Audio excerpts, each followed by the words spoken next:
प्रमुख हृदय रोग विशेषज्ञ डॉक्टर देवी शेट्टी के साथ एक बातचीत में सदगुरु समझा रहे हैं कि कैसे योग एक रोगी के स्वास्थ्य को लाभ पहुंचाता है और साथ ही मानव कल्याण की एक संपूर्ण प्रक्रिया भी तैयार करता है। बातचीत का यह दूसरा भाग है। देवी शेट्टी: आज जब मैं डॉक्टरों की युवा पीढ़ी को देखती हूं, चिकित्सकीय विज्ञान आज उस स्तर पर आ गया है कि हमें वास्तव में रोगी को छूने की भी जरूरत नहीं है। मैं जब अपने कार्यालय में किसी रोगी को देखता हूं तो वो पहले ही सभी प्रकार के परीक्षणों से गुजर चुका होता है। सभी रिपोर्ट्स दिख रहे होते हैं, पूरा इतिहास लिखा होता है, हर चीज की योजना बन चुकी होती है। तकनीकी रूप से मैं बस रिपोर्ट्स देखकर रोगी को बता सकता हूं आपको बाईपास सर्जरी की जरूरत है या आपको वाल्व बदलने की जरूरत है। पर मैं हमेशा एक काम करता हूं, मैं स्टेथोस्कोप लेकर उसकी छाती पर रखता हूं, हृदय की धड़कनों को सुनता हूं, उसकी आंखों में देखता हूं, उसके कंधों पर हाथ रखता हूं, उसे स्पर्श करता हूं, फिर रोगी को सब समझाता हूं तथा उसके परिवार से बात करता हूं। मुझे व्यक्तिगत रूप से ऐसा लगता है कि हमने जिन चीजों का आविष्कार किया है उनकी अपेक्षा स्पर्श में ठीक करने की ज्यादा शक्ति है। क्या आप इसमें विश्वास करते हैं? सदगुरु कहते हैं, जी हां, युवा डॉक्टरों को ये शायद मालूम न हो, पर कोई ऐसा नया सॉफ्टवेयर बना सकता है जो सारे परीक्षणों को पढ़कर स्वयं ही रोग का निदान बताते। आप उसमें पूरी चिकित्सकीय पुस्तक भर सकते हैं और फिर आपको किसी डॉक्टर की जरूरत नहीं होगी, कोई स्पर्श नहीं। देवी शेट्टी कहती है, ये ऐसा ही है। सदगुरु कहते हैं, लोग जो बात समझ नहीं रहे हैं, हां, हमारा एक भाग यांत्रिक है पर अन्य आयाम भी है। जब यांत्रिक भाग में कुछ गड़बड़ होती है तो ज्यादातर ये इसलिए होता है कि हमने अन्य आयामों की ओर ध्यान नहीं दिया है। इस बारे में काफी अध्ययन किए गए हैं। उदाहरण के लिए, दो बंदर एक दंपत्ति के रूप में रह रहे हैं। अगर आप उनमें से एक को अलग एकांत में रख दें तो उस बंदर को हृदय की समस्याएं हो जाती हैं, धमनियों में कोलेस्ट्रॉल की मोटी परत जम जाती है और इस तरह की अन्य बातें होती हैं। अब यह मालूम करने के लिए उन दो बंदरों का जीवन खराब करने की कोई जरूरत नहीं थी। बहुत सारे मनुष्यों को रोजाना ऐसी समस्याएं हो रही हैं। तो इसमें कमी जो है वह मूल रूप से यह है कि मनुष्यों के जीवन को कुछ छू नहीं रहा है। शारीरिक स्पर्श केवल एक अभिव्यक्ति है। ऐसी और भी बातें हैं। यह जरूरी नहीं है कि यह कोई रिश्ता ही हो। कितनी ही चीजें हमारे जीवन को छू सकती हैं। आपने सूर्योदय, सूर्यास्त या चंद्रोदय आखिरी बार कब देखा था? शायद कई दशक पहले। और आखिरी बार ऐसा कब हुआ था कि आपने किसी फूल के खिलने का इंतजार किया था?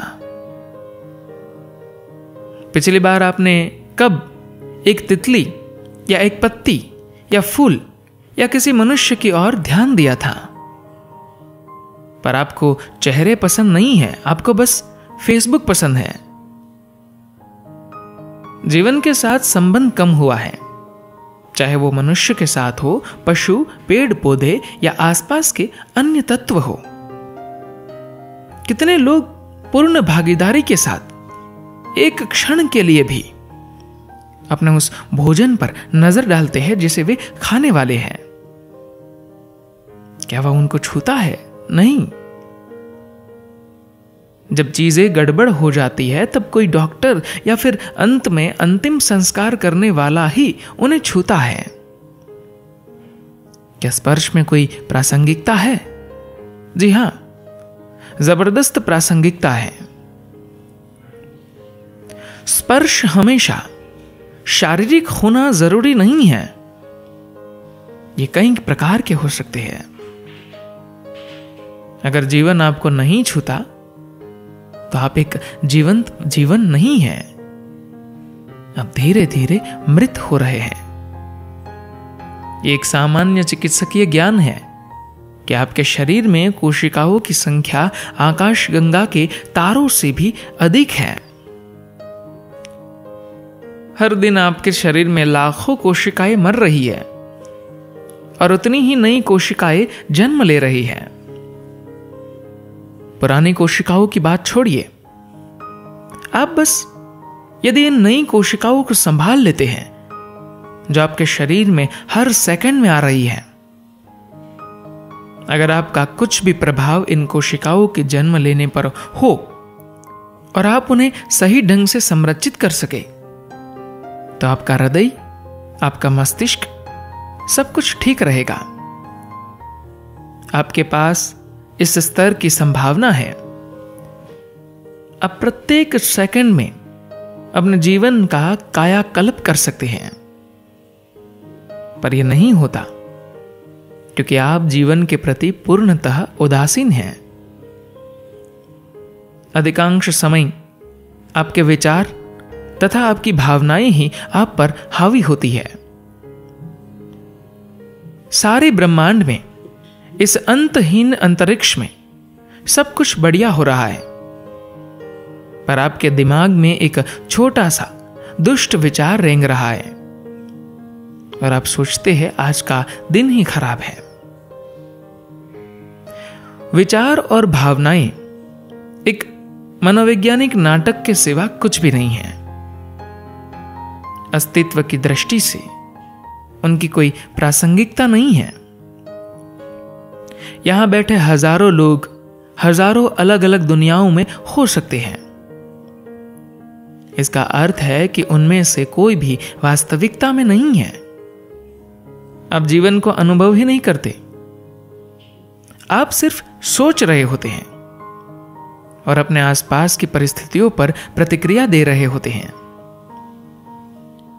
आज सुबह सूर्य अपने समय पर उदित हुआ, आप सोचेंगे तो इसमें क्या, लेकिन अगर कल ठीक समय पर सूर्योदय न हो तो इस धरती पर कुछ समय बाद जीवन ही अस्तित्व में नहीं रहेगा। पर आज सुबह सूर्य ठीक समय पर ऊपर आया। सौर व्यवस्था में कोई भी ग्रह एक दूसरे से नहीं टकराए। सारे ब्रह्मांड में, इस अंतहीन अंतरिक्ष में सब कुछ बढ़िया हो रहा है, पर आपके दिमाग में एक छोटा सा दुष्ट विचार रेंग रहा है और आप सोचते हैं आज का दिन ही खराब है। जीवन के बारे में आपने परिप्रेक्ष्य ही खो दिया है। ये एक प्रकार का पागलपन है। जब आप इस बारे में अपना दृष्टिकोण ही खो देते हैं तो आप कौन हैं और इस अस्तित्व में आपका स्थान और आपकी प्रतिष्ठा क्या है, तो आप बीमार हैं। भले ही किसी डॉक्टर ने आपको यह ना बताया हो, पर यह प्रक्रिया शुरू हो चुकी है। एक दिन ये इस प्रकार अभिव्यक्त होगी जब उसके उपकरण और उसका स्पर्श उसको बताएंगे कि आप बीमार हैं, और फिर वे आपको दवाइयों का पर्चा अथवा शल्य क्रिया देंगे। आप उस तरफ जाने के लिए बहुत कठोर प्रयत्न कर रहे हैं। एक विचार या भावना होने की बजाय आप एक जीवन बन जाइए, बस जीवन। अगर आप विचारों, मान्यताओं और भावनाओं का एक पुलिंदा बनकर न रह जाए और यहां सिर्फ एक जीवन बनकर रहे, बस धड़कने वाला सक्रिय जीवन, तो जीवन को जानना एक स्वाभाविक प्रक्रिया बन जाता है। धन्यवाद।